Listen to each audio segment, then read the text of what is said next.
c'est la Sainte Seine, le tout dernier repas que Jésus partage avec ses disciples avant son grand passage. Au cours de ces derniers, Jésus institue l'Eucharistie, le souvenir de son offrande totale, et le marque par un geste immense, le lavement des pieds de ses disciples. Que l'acte d'humilité et d'amour de Jésus envers le sien, en signe d'amour profond et de confiance que Jésus manifeste en ces heures précédant sa condamnation.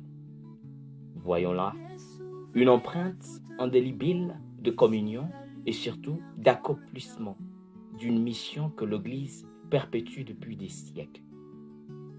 Ce que je fais, tu ne peux le savoir à présent, mais par la suite, tu comprendras. Simon-Pierre ne parvenait pas à comprendre comment il était possible que le Maître lui lave le pied. Pourtant, pour Jésus, c'était un acte d'humilité, d'amour et de sacrifice.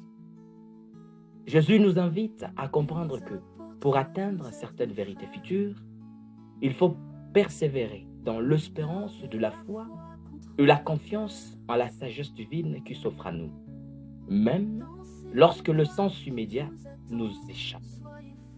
Il nous invite également à développer notre confiance en Dieu à travers certains plans que nous observons dans notre quotidien, bien que nous ne les comprenions pas immédiatement.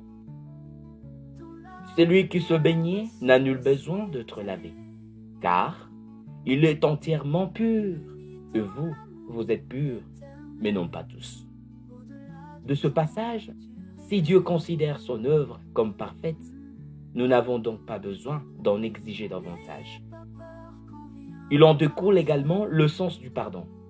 Comme Jésus, malgré la condamnation qu'il allait suivre à ces heures, il s'est abaissé pour laver les pieds de ceux dont la pureté n'était pas totale. Jésus pardonne sans rien attendre en retour.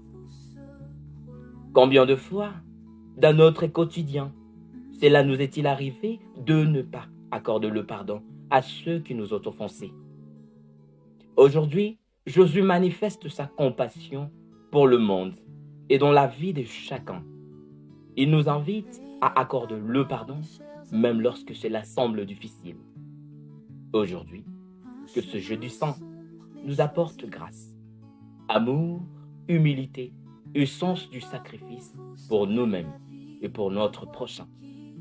Que l'amour du Fils de l'homme se manifeste dans nos cœurs et dans nos familles, et que ce même sens du sacrifice nous accompagne tout au long de notre vie. Entendre amour dans vos langages. Mais souvenez-vous de mes mots, je suis la lune.